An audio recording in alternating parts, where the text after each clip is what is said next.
Right now news में आपका स्वागत है। ताजा तरीन खबरों के लिए चैनल को सब्सक्राइब कीजिए।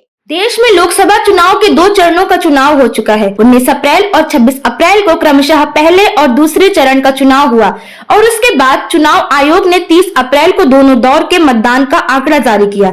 इलेक्शन कमीशन ने बताया कि पहले चरण में 66.14% और वहीं दूसरे चरण में 66.71% मतदान हुआ है। लेकिन इसे लेकर अब कांग्रेस सवाल खड़े कर रही है। उसका कहना है कि चुनाव आयोग को डेटा जारी करने में इतनी देरी क्यों हुई और ये शुरुआती आंकड़ों से बिल्कुल अलग है। कमलनाथ ने कही ये बात।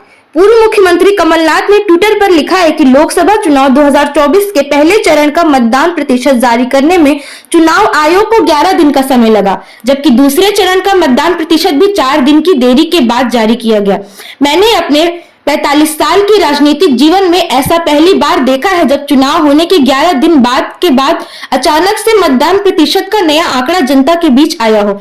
हैरानी की बात यह भी है कि मतदान के दूसरे दिन अखबारों के माध्यम से जो मत प्रतिशत सामने आया था, अब उसमें 11 दिन बाद 3% तक की बढ़ोतरी के साथ आंकड़े जारी किए गए हैं। हमारा देश मजबूत लोकतंत्र और निष्पक्ष निर्वाचन प्रणाली के लिए पूरी दुनिया में जाना जाता है, लेकिन इस तरह के अवांछित घटनाओं से निर्वाचन आयोग की कार्य प्रणाली पर प्रश्न खड़े होते हैं। उम्मीद करता हूं कि यह केवल तकनीक त्रुटि हो, कोई राजनीतिक खेल नहीं। विपक्ष उठा रहा है सवाल।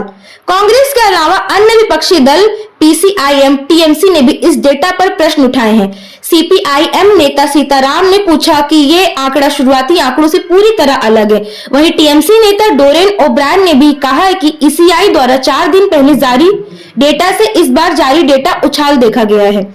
ये कैसे हुआ? शिवसेना नेता आनंद दुबे ने कहा कि आयोग को 10 दिन का समय क्यों लगा। इस तरह विपक्ष चुनाव आयोग द्वारा जारी मतदान के प्रतिशत के डेटा में हेराफेर की आशंका जताई जा रही है। अब कमलनाथ ने भी 2 चरणों की वोटिंग टर्नआउट डेटा में प्रतिशत से बढ़ोतरी को लेकर सवाल उठाए हैं।